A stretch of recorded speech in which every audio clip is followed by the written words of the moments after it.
ಅನಾರೋಗ್ಯ ಮುಚ್ಚಿಟ್ಟು ಮದುವೆಯಾಗುವುದು ಅಪರಾಧ. ಹೈಕೋರ್ಟ್ ಮಹತ್ವದ ತೀರ್ಪು. ಕೆಲವರು ಮದುವೆಯಾದರೆ ಸಾಕಪ್ಪ ಎಂದು ಅಂದುಕೊಂಡು ಮದುವೆಗೆ ಮುಂಚೆ ತಮಗಿರುವ ಅನೇಕ ಆರೋಗ್ಯ ಸಮಸ್ಯೆಗಳನ್ನು ಮುಚ್ಚಿಟ್ಟು ಮದುವೆಯಾಗುತ್ತಾರೆ. ಹೀಗೆ ಅನಾರೋಗ್ಯದ ಸಮಸ್ಯೆಗಳನ್ನು ಮುಚ್ಚಿಟ್ಟು ಮದುವೆಯಾಗುವುದರಿಂದ ಮದುವೆಯ ಬಳಿಕ ಮದುವೆಯಾದವರು ಸಾಕಷ್ಟು ಸಂಕಟಗಳನ್ನು ಪಡಬೇಕಾಗುತ್ತದೆ. ಹೀಗಾಗಿಯೇ ಇದೇ ರೀತಿ ಪ್ರಕರಣವೊಂದರ ವಿಚಾರಣೆ ನಡೆಸಿರುವ ದೆಹಲಿ ಹೈಕೋರ್ಟ್ ಮದುವೆಗೆ ಮುನ್ನ ಅನಾರೋಗ್ಯದ ವಿಚಾರವನ್ನು ಮರೆಮಾಚುವುದು ವಂಚನೆ ಎಂದು ಮಹತ್ವದ ತೀರ್ಪು ನೀಡಿದೆ. ಅಲ್ಲದೆ ಆರೋಗ್ಯದ ವಿಚಾರವನ್ನು ಮುಚ್ಚಿಟ್ಟು ಮದುವೆಯಾಗಿದ್ದ ಮದುವೆಯೊಂದು 16 ವರ್ಷಗಳ ನಂತರ ದೆಹಲಿ ಹೈಕೋರ್ಟ್ ರದ್ದುಗೊಳಿಸಿರುವ ಮೂಲಕ ಮಹತ್ತರದ ನಡೆಯನ್ನು ಅನುಸರಿಸಿದೆ. ಏನಿದು ಪ್ರಕರಣ ಎಂದು ನೋಡುವುದಾದರೆ, 16 ವರ್ಷಗಳ ಹಿಂದೆ ವಿವಾಹವಾಗಿದ್ದ ಮೊದಲ ಹೆಂಡತಿ ತಾನು ಮಾನಸಿಕ ಅಸ್ವಸ್ಥೆಯಾಗಿದೆ ಎಂಬ ವಿಚಾರವನ್ನು ಮರೆಮಾಚಿ ದಾಂಪತ್ಯ ಜೀವನಕ್ಕೆ ಕಾಲಿಟ್ಟಿದ್ದಳು. ಹೀಗಾಗಿ ಪತಿ ವಿಚ್ಛೇದನಕ್ಕಾಗಿ ಕೌಟುಂಬಿಕ ನ್ಯಾಯಾಲಯಕ್ಕೆ ಅರ್ಜಿ ಸಲ್ಲಿಕೆ ಮಾಡಿದ್ದ. ಆದರೆ ಕೌಟುಂಬಿಕ ನ್ಯಾಯಾಲಯ ವಿಚಾರಣದ ಅರ್ಜಿ ತಿರಸ್ಕಾರ ಮಾಡಿದ ಹಿನ್ನೆಲೆಯಲ್ಲಿ ಹೈಕೋರ್ಟ್ ಮೆಟ್ಟಿಲೇರಿದ್ದ. ಪ್ರಕರಣದ ವಿಚಾರಣೆಯನ್ನು ಕೈಗೆತ್ತಿಕೊಂಡ ನ್ಯಾಯಮೂರ್ತಿಗಳಾದ ವಿಪಿನ್ ಸಂಘಿ ಮತ್ತು ಜಸ್ಮಿತ್ ಸಿಂಗ್ ಅವರ ಪೀಠವು ಸೂಕ್ತ ವಿಚಾರಣೆ ನಡೆಸಿ ಅರ್ಜಿದಾರನ ಪತ್ನಿ ಸ್ಕಿಜೋಪ್ರೇನಿಯಾದಿಂದ ಬಳಲುತ್ತಿದ್ದಾರೆ ಎಂಬುದಾಗಿ ಸಾಬೀತಾಗಿದೆ ಎಂದು ತಿಳಿಸಿದರು.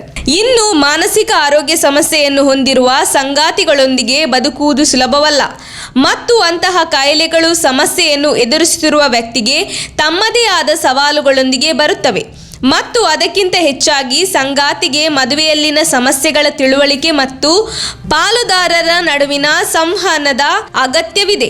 ವಿಶೇಷವಾಗಿ ಮದುವೆಯಲ್ಲಿ ಇಬ್ಬರು ಪಾಲುದಾರರಲ್ಲಿ ಒಬ್ಬರು ತಮ್ಮದೇ ಆದ ಸವಾಲುಗಳನ್ನು ಎದುರಿಸುತ್ತಿರುವಾಗ ಇದು ಮತ್ತಷ್ಟು ಕಷ್ಟಕರವಾಗುತ್ತದೆ ಎಂದು ನ್ಯಾಯಪೀಠ ಅಭಿಪ್ರಾಯಪಟ್ಟಿದೆ. ಅನಾರೋಗ್ಯ ಮುಚ್ಚಿಟ್ಟಿದ್ದು ಪತಿಗೆ ಮಾಡಿದ ವಂಚನೆ ಎಂದ ಕೋರ್ಟ್.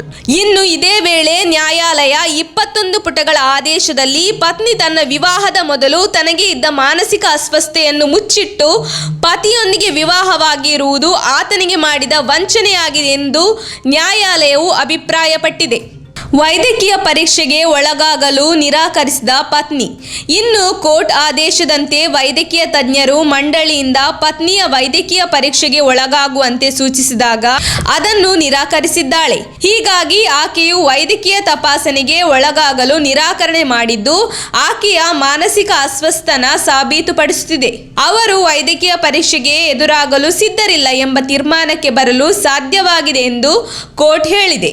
ಇನ್ನು ನಾನು ಯಾವುದೇ ಮಾನಸಿಕ ಅಸ್ವಸ್ಥತೆಯಿಂದ ಬಳಲುತ್ತಿಲ್ಲ ಎಂದು ಹೇಳಿಕೊಳ್ಳುತ್ತಿರುವ ಪತ್ನಿಯು ವೈವಾಹಿಕ ಜೀವನವನ್ನು ಮರುಪ್ರಾರಂಭ ಮಾಡಲು ಬಯಸುತ್ತಾಳೆ.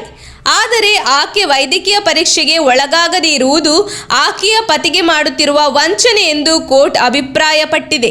ನಮ್ಮ ತುಮಕೂರು ಮಾಧ್ಯಮದ ವಿಶೇಷ ಸುದ್ದಿಗಳನ್ನು ನಿರಂತರವಾಗಿ ಪಡೆದುಕೊಳ್ಳಲು ಚಾನೆಲ್ ಅನ್ನು ಸಬ್ಸ್ಕ್ರೈಬ್ ಮಾಡಿ. ಕ್ಷಣ ಕ್ಷಣದ ಸುದ್ದಿಗಳಿಗಾಗಿ www.nammathumakuru.com ಗೆ ಭೇಟಿ ನೀಡಿ.